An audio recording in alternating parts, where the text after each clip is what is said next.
Guarantee ನಿಲ್ಲಿಸ್ತಾರಾ ಅನ್ನೋ ಡೌಟ್ಗೆ ಬಜೆಟ್ನಲ್ಲಿ CM ಕೊಟ್ಟ ಉತ್ತರ ಏನು? ಎಣ್ಣೆ ಪ್ರಿಯರಿಗೆ ಬಜೆಟ್ನಲ್ಲಿ ಶಾಕ್, ಬದಲಾಗುತ್ತೆ ಮದ್ಯದ ಸುಂಕ ನೀತಿ. ನಿರುದ್ಯೋಗಿಗಳಿಗೆ ಸಿಎಂ ಸಿದ್ದರಾಮಯ್ಯನವರು ಕೊಟ್ಟಂತಹ ಗುಡ್ ನ್ಯೂಸ್ ಏನು? ಮಕ್ಕಳಿಗೆ ಯಾವಾಗಿನಿಂದ ಬ್ಯಾನ್ ಆಗುತ್ತೆ ಮೊಬೈಲ್ ಮತ್ತೆ ಸೋಷಿಯಲ್ ಮೀಡಿಯಾ? ಅನ್ನಭಾಗ್ಯದ ಜೊತೆ ಬಜೆಟ್ನಲ್ಲಿ ಸಿಎಂ ಸಿದ್ದರಾಮಯ್ಯನವರು ಕೊಟ್ಟಂತಹ ಹೊಸ ಗ್ಯಾರಂಟಿ ಏನು? ರಾಜ್ಯದ ಪ್ರತಿ ವ್ಯಕ್ತಿಯ ತಲೆ ಮೇಲೆ ಇರುವಂತಹ ಸಾಲ ಎಷ್ಟು ಗೊತ್ತಾ? ಬನ್ನಿ, ಜನಸಾಮಾನ್ಯರಿಗೆ 2026 ಮತ್ತು 27ನೇ ಸಾಲಿನ ಕರ್ನಾಟಕ ಬಜೆಟ್ನಲ್ಲಿ ಏನಿದೆ, ಏನು ಅನುಕೂಲಗಳು ಸಿಗ್ತಾ ಇದ್ದಾವೆ ಎಲ್ಲವನ್ನ ಡೀಟೇಲ್ ಆಗಿ ನೋಡೋಣ.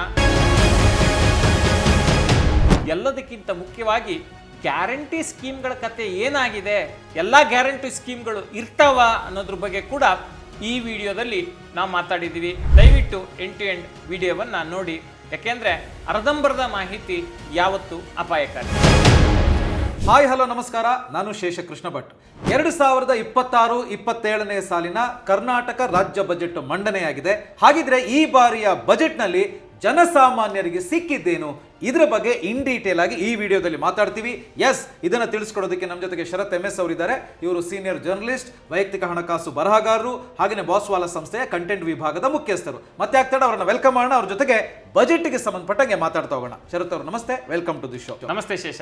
ಶರತ್ ಅವರು, ಈ ಬಜೆಟ್ ಅಂತ ಹೇಳಿದ ತಕ್ಷಣ ಪ್ರತಿಯೊಬ್ಬರಿಗೂ ಕೂಡ ನಿರೀಕ್ಷೆ ಇದ್ದೇ ಇರುತ್ತೆ. ಈ ಬಾರಿಯ ಬಜೆಟ್ ಈಗ ತಾನೇ ಮಂಡನೆಯಾಗಿದೆ. ಸೊ ಬಜೆಟ್ಗೆ ಸಂಬಂಧಪಟ್ಟಂಗೆ ಏನ್ ಹೇಳ್ತೀರಿ ಅಂತ? ಈಗ ನೋಡಿ, ಬಜೆಟ್ ಅಂತ ಬಂದ ತಕ್ಷಣ ಜನಸಾಮಾನ್ಯರಿಗೆ ಅನ್ಸೋದೇನು, ನಮಗೇನ್ ಸಿಕ್ಕಿದೆ ಈ ಬಜೆಟ್ನಲ್ಲಿ ಅನ್ನೋ ಪ್ರಶ್ನೆ ಬರುತ್ತೆ. ಗ್ಯಾರಂಟಿ ಯೋಜನೆಗಳಿಂದ ಹಿಡ್ಕೊಂಡು ಯಾವ್ಯಾವ ಸ್ಕೀಮ್ ಕತೆ ಏನಾಗಿದೆ, ನಮಗೆ ಏನು ಹೊಸ ಯೋಜನೆಗಳನ್ನು ಘೋಷಣೆ ಮಾಡಿದ್ದಾರೆ, ಈ ರೀತಿಯ ಪ್ರಶ್ನೆಗಳನ್ನ ಜನರು ಕೇಳ್ತಾರೆ. ಅದೆಲ್ಲದಕ್ಕೂ ಉತ್ತರದ ರೂಪದಲ್ಲಿ ಈ ವಿಡಿಯೋನ ನಾವು ಮಾಡ್ತಿದ್ದೀವಿ. ಸಿಎಂ ಸಿದ್ದರಾಮಯ್ಯನವರು 17ನೇ ಬಾರಿಗೆ ರಾಜ್ಯ ಬಜೆಟ್ ಅನ್ನ ಮಂಡಿಸ್ತಾ ಇದ್ದಾರೆ. ಅತಿ ಹೆಚ್ಚು ಬಾರಿ ರಾಜ್ಯ ಬಜೆಟ್ ಅನ್ನ ಮಂಡಿಸಿರುವಂತಹ ಶ್ರೇಯ ಅವರಿಗೆ ಸಲ್ಲುತ್ತೆ. ಇಲ್ಲಿ ಸಿದ್ದು ಎಕನಾಮಿಕ್ಸ್ ಹೇಗೆ ವರ್ಕ್ ಆಗಿದೆ ಅನ್ನೋದನ್ನ ನಾವು ನೋಡಬೇಕಾಗತ್ತೆ. ಅವ್ರಿಗಿದ್ದ ದೊಡ್ಡ ಸವಾಲೇನು ಅಂತ ಹೇಳಿದ್ರೆ, ಒಂದು ಕಡೆ ಗ್ಯಾರಂಟಿ ಯೋಜನೆಗಳಿಗೆ ಹಣವನ್ನು ಮೀಸಲಿಡುವಂಥದ್ದು, ಮತ್ತೊಂದು ಕಡೆ ಅಭಿವೃದ್ಧಿ ಕಾರ್ಯಗಳಿಗೆ ಹಣವನ್ನು ಹೊಂದಿಸುವಂಥದ್ದು. ಇದನ್ನ ಸಿದ್ದರಾಮಯ್ಯನವರು ಹೇಗೆ ಮಾಡಿದ್ದಾರೆ, ಒಟ್ಟಾರೆ ಬಜೆಟ್ನ ಗಾತ್ರ ಎಷ್ಟು, ಇದೆಲ್ಲವನ್ನ ನೋಡ್ತಾ ಹೋಗೋಣ. ಮೊದಲಿಗೆ ಅಂಕಿಅಂಶಗಳಿಗೆ ಬರೋದಾದ್ರೆ, 2026-27ನೇ ಸಾಲಿನಲ್ಲಿ ಬಜೆಟ್ನ ಗಾತ್ರ 4.48 ಲಕ್ಷ ಕೋಟಿ ರೂಪಾಯಿಯಷ್ಟು ಇದೆ. ಕಳೆದ ಸಾಲಿನಲ್ಲಿ ಅಂದರೆ 2025-26ನೇ ಸಾಲಿನಲ್ಲಿ 4.09 ಲಕ್ಷ ಕೋಟಿ ರೂಪಾಯಿ ಗಾತ್ರದ ಬಜೆಟ್ ಇತ್ತು. ಕಳೆದ ಸಾಲಿಗಿಂತ ಈ ಬಾರಿಯ ಬಜೆಟ್ ಗಾತ್ರ 38,455 ಕೋಟಿ ರೂಪಾಯಿಯಷ್ಟು ಹೆಚ್ಚಳ ಆಗಿದೆ. ಅಂದರೆ ಅಪ್ರಾಕ್ಸಿಮೇಟ್ಲಿ 9% ಅಷ್ಟು ಬಜೆಟ್ ಗಾತ್ರ ಜಾಸ್ತಿ ಆಗಿದೆ. ಬಜೆಟ್ ಗಾತ್ರ ಇಷ್ಟಾಗಿದ್ರೆ ಎಷ್ಟು ಬೇಕು ಸರ್ಕಾರ ನಡೆಸೋಕ್ಕೆ, ಅಂದರೆ ರಾಜಸ್ವ ವೆಚ್ಚ ಅಂತೇಳಿ ನಾವು ಕರಿತೀವಿ, ಇದು 3.38 ಲಕ್ಷ ಕೋಟಿ ಬೇಕು. ಸಂಬಳ, ಸರ್ಕಾರ ನಿರ್ವಹಣೆ ಜೊತೆಗೆ ಖರ್ಚುಗಳು, ಪಿಂಚಣಿ, ಇದೆಲ್ಲದಕ್ಕೂ 3.38 ಲಕ್ಷ ಕೋಟಿ, ಅಂದರೆ 75% ಹಣ ಇಲ್ಲೇ ಬೇಕಾಗುತ್ತೆ. ಇನ್ನು ಕ್ಯಾಪಿಟಲ್ ಎಕ್ಸ್ಪೆಂಡಿಚರ್ ಅಂತ ಕರಿತೀವಿ, ಅಂದರೆ ಸೇತುವೆ ನಿರ್ಮಾಣ ಮಾಡೋದು, ರಸ್ತೆ ನಿರ್ಮಾಣ ಮಾಡೋದು, ಬೇರೆ ಬೇರೆ ಅಭಿವೃದ್ಧಿಗಳನ್ನು ಮಾಡುವಂಥದ್ದು, ಈ ಥರದ ಕಾರ್ಯಕ್ಕೆ ಕ್ಯಾಪಿಟಲ್ ಎಕ್ಸ್ಪೆಂಡಿಚರ್ ಅಂತ ಕರೀತಾರೆ, ಅಂದರೆ ಬಂಡವಾಳ ವೆಚ್ಚ ಅಂಥೇಳಿ. ಇದಕ್ಕೆ 74,682 ಕೋಟಿಯನ್ನು ಮೀಸಲಿಟ್ಟಿದ್ದಾರೆ. ಅಂದರೆ 18% ಹಣ ಇಲ್ಲಿಗೆ ಹೋಗುತ್ತೆ. ಇನ್ನು ರಾಜ್ಯದ ಸಾಲ ಎಷ್ಟಿದೆಯಪ್ಪ ಅಂತೇಳಿ ಅಂದಾಜು ಮಾಡಿದರೆ, 2027 ಮಾರ್ಚ್ ಅಂತ್ಯದ ವೇಳೆಗೆ ಸರ್ಕಾರ ಮಾಡಿರುವಂಥ ಅಂದಾಜೇನಪ್ಪ ಅಂತ ಹೇಳಿದ್ರೆ 8.25 ಲಕ್ಷ ಕೋಟಿ ರೂಪಾಯಿ ಸಾಲ ರಾಜ್ಯದ ಮೇಲೆ ಇರುತ್ತೆ 2027 ಮಾರ್ಚ್ ವೇಳೆಗೆ ಅಂತೇಳಿ ಸರ್ಕಾರ ಅಂದಾಜನ್ನು ಮಾಡಿದೆ. ಅಂದರೆ ರಾಜ್ಯದ ಈ 8.25 ಲಕ್ಷ ಕೋಟಿ ಸಾಲವನ್ನು ರಾಜ್ಯದ ಸುಮಾರು 7 ಕೋಟಿ ಜನರ ಮೇಲೆ ಡಿವೈಡ್ ಮಾಡಿದರೆ ಪ್ರತಿ ತಲೆಗೆ ಸುಮಾರು 1,18,000 ರೂಪಾಯಿ ಸಾಲ ಬರುತ್ತೆ 2027 ಮಾರ್ಚ್ ಅಂತ್ಯದ ವೇಳೆಗೆ. ಈಗ ಸಾಲ ಮರುಪಾವತಿಗೆ ಎಷ್ಟನ್ನು ಮೀಸಲಿಡ್ತಿದ್ದಾರೆ ಅಂಥೇಳಿ ಹೇಳಿದ್ರೆ 35,316 ಕೋಟಿ. 35,316 ಕೋಟಿ ಅಂದರೆ ಇದಕ್ಕೆ 8% ವೆಚ್ಚ ಆಗುತ್ತೆ ಅಂಥೇಳಿ. ಸಾಲ ಮರುಪಾವತಿಗೆ ನಾವು ಗಳಿಸ್ತಿರೋದ್ರಲ್ಲಿ 8% ಹಣವನ್ನು ವೆಚ್ಚ ಮಾಡ್ತಾ ಇದ್ದೀವಿ ಬಡ್ಡಿ ಕಟ್ಟಲಿಕ್ಕೆ ಅಂಥೇಳಿ ಒಂದು ಕ್ಲಿಯರ್ ಎಸ್ಟಿಮೇಟ್ ನಮಗಿಲ್ಲಿ ಸಿಗುತ್ತೆ. ಇನ್ನು ಶರತ್ ಅವರ ಈ ಬಾರಿಯ ಈ ಬಜೆಟ್ನಲ್ಲಿ ಪ್ರಮುಖ ಹೈಲೈಟ್ಸ್ ಏನು ಅಂತ? ಪ್ರಮುಖ ಹೈಲೈಟ್ಸ್ ಅಂತ ನೋಡಿದ್ರೆ ಶೇಷ ಅಭಿವೃದ್ಧಿಗೆ ಒತ್ತನ್ನು ನೀಡುವ ಜೊತೆಗೆ ಜನಸಾಮಾನ್ಯರಿಗೂ ಒಂದಿಷ್ಟು ಅನುಕೂಲವನ್ನು ಮಾಡಿಕೊಡುವಂಥ ಪ್ರಯತ್ನವನ್ನು ಸರ್ಕಾರ ಮಾಡಿದೆ ಅನ್ನೋದು ಬಜೆಟ್ನ ಪ್ರತಿಯನ್ನು ನೋಡಿದ್ರೆ ಗೊತ್ತಾಗುತ್ತೆ. ಇತ್ತೀಚೆಗೆ ನಮಗೆ ಕಾಡ್ತಿರುವಂಥ ದೊಡ್ಡ ಸಮಸ್ಯೆ ಏನಪ್ಪ ಅಂತ ಹೇಳಿದ್ರೆ AI ಬರುತ್ತೆ, ತುಂಬ ಜನರು ಉದ್ಯೋಗ ಕಳ್ಕೊತಾರೆ ಅನ್ನೋ ಒಂದು ಕೂಗಿತ್ತು. ಅದ್ರ ಜೊತೆಗೆ ಹುಬ್ಬಳ್ಳಿನಲ್ಲಿ ನಮಗೆ ಸರ್ಕಾರಿ ಹುದ್ದೆಗಳು ಭರ್ತಿ ಆಗಬೇಕು ಅಂಥೇಳಿ ಭಾಳ ದೊಡ್ಡ ಮಟ್ಟದಲ್ಲಿ ಜನರು ಪ್ರತಿಭಟನೆಯನ್ನು ಮಾಡಿದರು. ಸರ್ಕಾರ ಈ ಬಜೆಟ್ನಲ್ಲಿ ಏನನ್ನು ಘೋಷಣೆ ಮಾಡಿದೆ, ಏನು ಸಿಹಿ ಸುದ್ದಿಯನ್ನು ನೀಡಿದೆ ಅಂತ ಹೇಳಿದ್ರೆ ಈ ಖಾಲಿ ಹುದ್ದೆಗಳೇನಿದ್ದಾವೆ 56,432 ಹುದ್ದೆಗಳನ್ನು ಭರ್ತಿ ಮಾಡ್ತೀವಿ ಅನ್ನೋ ಭರವಸೆಯನ್ನು ಸರ್ಕಾರ ಕೊಟ್ಟಿದೆ. ಅದರ ಜೊತೆಗೆ ಅನ್ನಭಾಗ್ಯದ ಅಕ್ಕಿಯ ಬದಲಿಗೆ ಇನ್ನು ಮುಂದೆ ಇಂದಿರಾ ಕಿಟ್, ಇದ್ರ ಬಗ್ಗೆ ಈ ಹಿಂದೆನೇ ಪ್ರಸ್ತಾಪ ಇತ್ತು. ಆದರೆ ಬಜೆಟ್ನಲ್ಲಿ ಈ ಬಗ್ಗೆ ಪ್ರಸ್ತಾಪ ಆಗೋದ್ರ ಮೂಲಕ ಇದು ಅಧಿಕೃತ ಆಗುತ್ತೆ ಅನ್ನೋ ಒಂದು ಮುನ್ಸೂಚನೆ ಸಿಕ್ಕಿದೆ. ಇಂದಿರಾ ಕಿಟ್ನಲ್ಲಿ ಈ ಅಕ್ಕಿಯ ಜೊತೆಗೆ ಎಣ್ಣೆ, ಸಕ್ಕರೆ ಮತ್ತು ಈ ಬೇಳೆ ಕೂಡ ಸಿಗುತ್ತೆ ಅನ್ನೋ ಒಂದು ನಿರೀಕ್ಷೆ ಇದೆ. ಅದ್ರ ಬಗ್ಗೆ ಬಜೆಟ್ನಲ್ಲಿ ಪ್ರಸ್ತಾಪ ಆಗಿದೆ. ಮದ್ಯಪ್ರಿಯರಿಗೆ ಸರ್ಕಾರ ಬಹಳ ದೊಡ್ಡ ಶಾಕನ್ನು, ಹೊಡೆತವನ್ನು ಕೊಟ್ಟಿದೆ. ಯಾಕೆ ಅಂತ ಹೇಳಿದ್ರೆ ಇಷ್ಟು ದಿನಗಳ ಕಾಲ ಈ ಮದ್ಯದ ಒಂದು ಟ್ಯಾಕ್ಸೇಷನ್ ಪಾಲಿಸಿ ಹೇಗಿತ್ತಪ್ಪ ಅಂತ ಹೇಳಿದ್ರೆ ಅದು ರಮ್ಮು ಅಥವಾ ಜಿನ್ನು ಅಥವಾ ಈ ಏನು ಹೇಳ್ತೀವಿ ಬೀರು ಅಥವಾ ವೈನು ಅನ್ನೋದ್ರ ಮೇಲೆ ವಿಸ್ಕಿ, ಈ ರೀತಿಯ ಒಂದು ಕ್ಯಾಟಗರೈಸೇಷನ್ ಮೇಲೆ ಸರ್ಕಾರ ಈ ಟ್ಯಾಕ್ಸನ್ನು ಹಾಕ್ತಿತ್ತು. ಈಗ ಅದನ್ನು ಹೇಗೆ ಮಾಡ್ತಿದ್ದಾರಪ್ಪ, ಈ ಟ್ಯಾಕ್ಸೇಷನ್ ಪಾಲಿಸಿಯನ್ನು ಈ ಮದ್ಯದ ಮೇಲೆ ಭಾಳ ದೊಡ್ಡ ಚೇಂಜನ್ನು ಮಾಡಲಿಕ್ಕೆ ಸರ್ಕಾರ ಹೊರಟಿದೆ. ಆ ಮೂಲಕ ಜನರಿಗೆ ಇನ್ನಷ್ಟು ಹೊರೆಯನ್ನು, ಮದ್ಯಪ್ರಿಯರಿಗೆ ಇನ್ನಷ್ಟು ಹೊರೆಯನ್ನು ಹಾಕ್ಲಿಕ್ಕೆ ಹೊರಟಿದೆ. ಏನು ಚೇಂಜ್ ಮಾಡೋಕ್ಕೆ ಹೊರಟಿದೆ ಅಂತ ಹೇಳಿದ್ರೆ ನಿರ್ದಿಷ್ಟ ಮದ್ಯದಲ್ಲಿ ಇರುವ ಆಲ್ಕೋಹಾಲ್ ಪರ್ಸೆಂಟೇಜನ್ನು ಆಧಾರವಾಗಿಟ್ಟುಕೊಂಡು ತೆರಿಗೆಯನ್ನು ಹಾಕ್ತೀವಿ ಅನ್ನೋ ಒಂದು ಪ್ಯಾರಾಮೀಟ್ರನ್ನ ಸರ್ಕಾರ ಫಿಕ್ಸ್ ಮಾಡಲಿಕ್ಕೆ ಹೊರಟಿದೆ.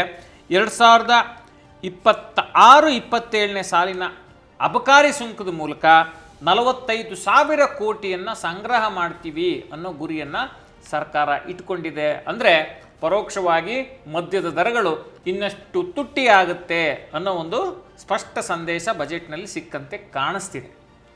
ಎಸ್, ಬಜೆಟ್ನ ಪ್ರಮುಖ ಹೈಲೈಟ್ಸ್ ಅನ್ನ ನೋಡಿದ್ರಿ. ಆದರೆ ಹೆಚ್ಚಿನವರಿಗಿರುವಂತಹ ಕುತೂಹಲ ಏನು ಅಂತ ಹೇಳಿದ್ರೆ ಸರ್ಕಾರದ ಈ ಪಂಚ ಗ್ಯಾರಂಟಿಗಳ ಕತೆ ಏನು ಅಂತ.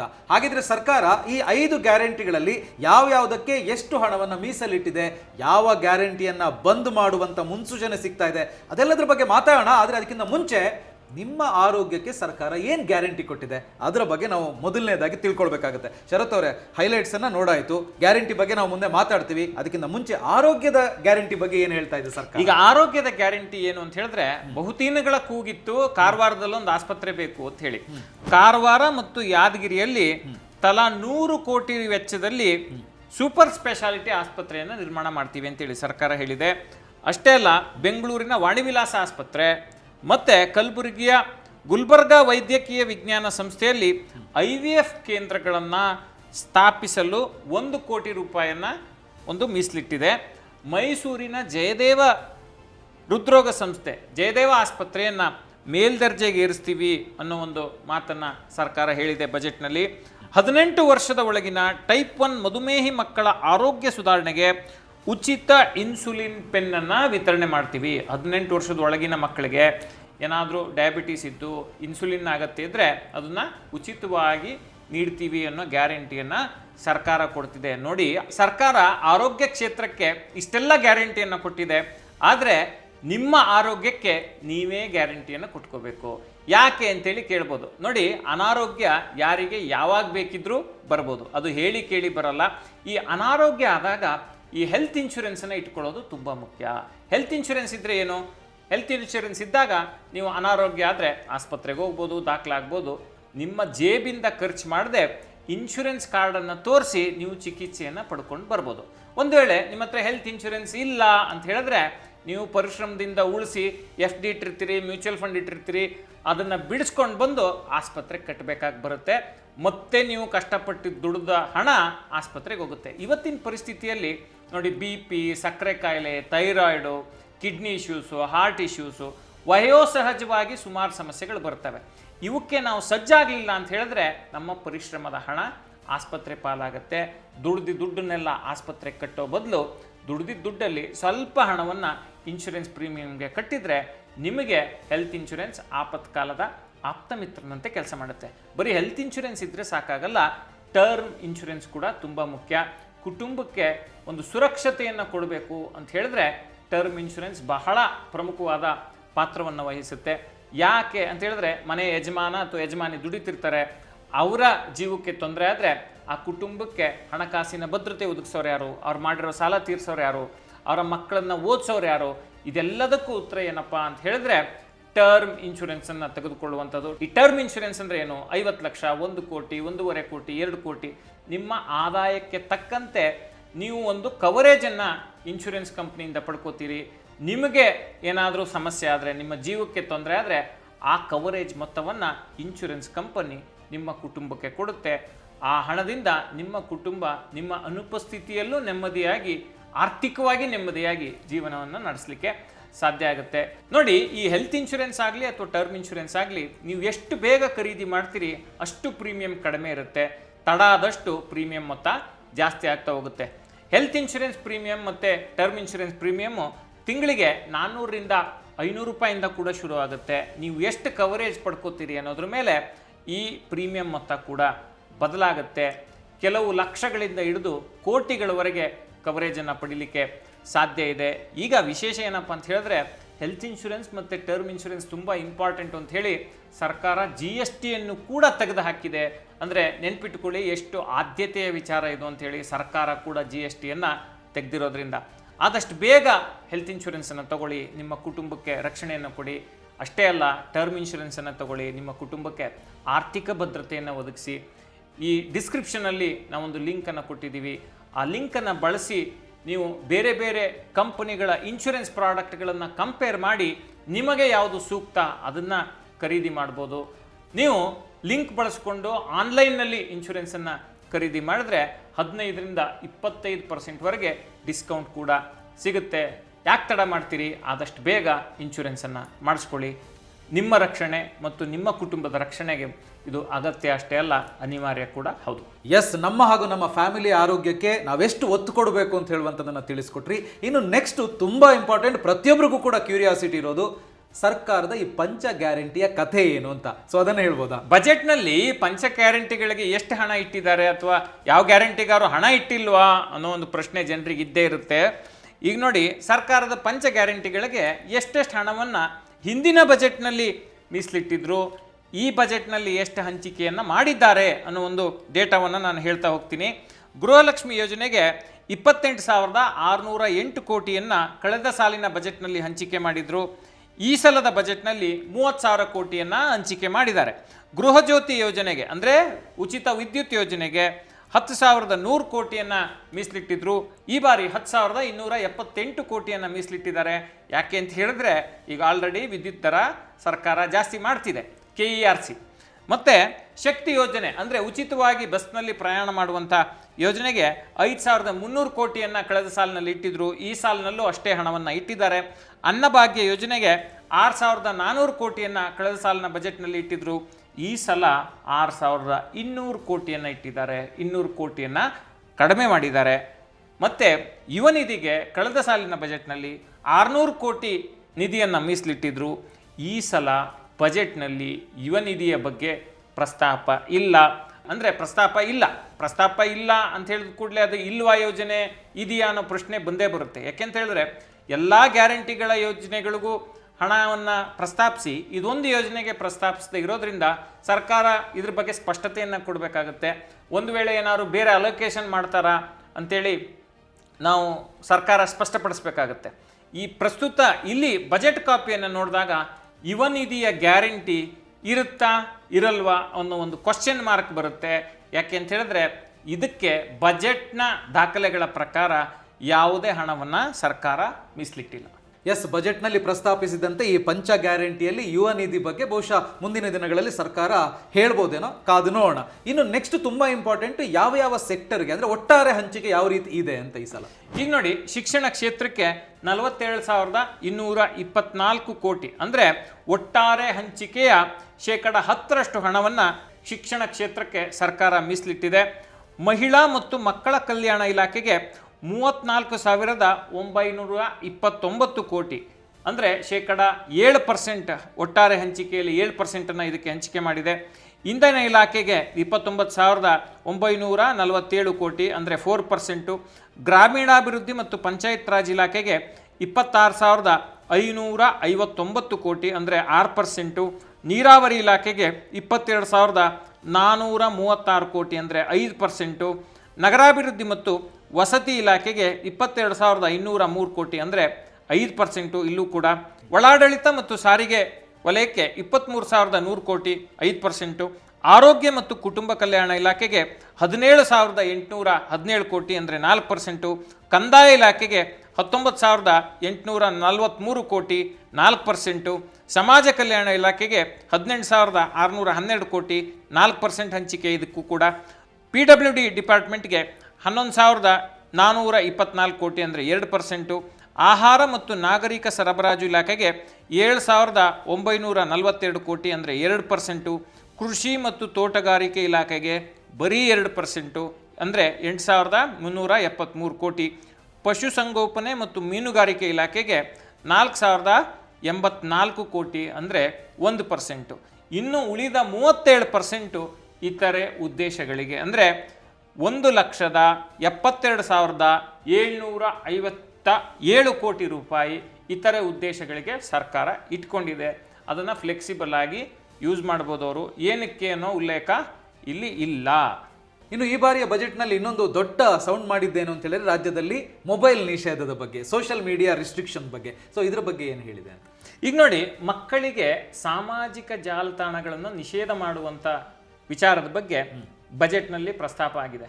ಮಕ್ಕಳಿಗೆ ಆರೋಗ್ಯ ಸಮಸ್ಯೆ ಆಗ್ತಿದೆ, ದೃಷ್ಟಿಯ ಸಮಸ್ಯೆ ಆಗ್ತಿದೆ, ಮತ್ತು ಮಕ್ಕಳು ಚಟುವಟಿಕೆಯಿಂದ ಇಲ್ಲ ಅನ್ನೋದನ್ನು ಗಮನಕ್ಕೆ ತೆಗೆದುಕೊಂಡು ಸರ್ಕಾರ ಬಜೆಟ್ನಲ್ಲಿ 16 ವರ್ಷದ ಒಳಗಿನ ಮಕ್ಕಳಿಗೆ ಸೋಷಿಯಲ್ ಮೀಡಿಯಾ ಪ್ಲ್ಯಾಟ್ಫಾರ್ಮ್ಗಳನ್ನು ಮತ್ತು ಮೊಬೈಲ್ಗಳನ್ನು ನಾವು ಬ್ಯಾನ್ ಮಾಡ್ತೀವಿ ಅನ್ನೋದ್ರ ಬಗ್ಗೆ ಪ್ರಸ್ತಾಪ ಮಾಡಿದೆ. ಅಂದರೆ ಮೊಬೈಲ್ ಬ್ಯಾನು ಅಥವಾ ಸೋಷಿಯಲ್ ಮೀಡಿಯಾ ಬ್ಯಾನು ಅನ್ನೋದನ್ನು ನಾವು ಇಲ್ಲಿ ತುಲನೆ ಮಾಡಿ ನೋಡಬೇಕಾಗುತ್ತೆ. ಯಾಕೆಂದರೆ 90% ಜನ ಮೊಬೈಲ್ ಮೂಲಕನೇ ಸೋಷಿಯಲ್ ಮೀಡಿಯಾವನ್ನು ಬಳಸ್ತಾರೆ.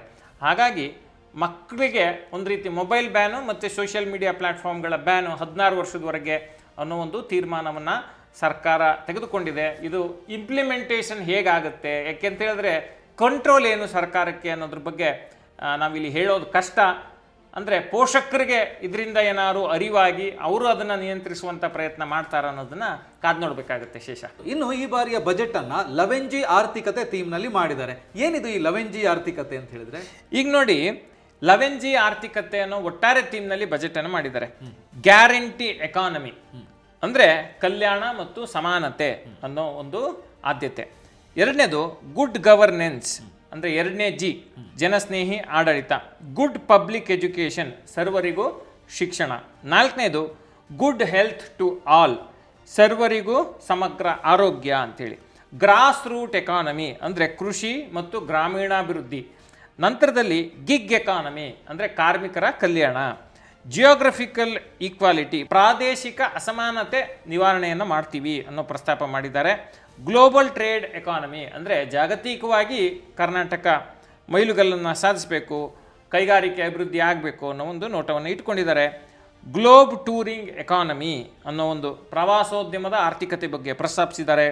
ಗ್ರೀನ್ ಎಕಾನಮಿ, ಪರಿಸರ ಪೂರಕ ಆರ್ಥಿಕ ಚಟುವಟಿಕೆಯನ್ನು ಮಾಡ್ತೀವಿ ಅನ್ನೋದ್ರ ಬಗ್ಗೆ ಹೇಳಿದ್ದಾರೆ. ಗ್ರೋವಿಂಗ್ ಅರ್ಬನ್ ಎಕಾನಮಿ, ನಗರ ಪ್ರದೇಶದ ಅಭಿವೃದ್ಧಿ ಬಗ್ಗೆ ಬಜೆಟ್ನಲ್ಲಿ ಪ್ರಸ್ತಾಪಿಸಿದ್ದಾರೆ. ಇದೆಲ್ಲವನ್ನ 11G ಅಂತೇಳಿ ಕರೆದಿದ್ದಾರೆ. ಇದೇ 11G budget. Yes, thank you very much Sharath ಅವರೇ.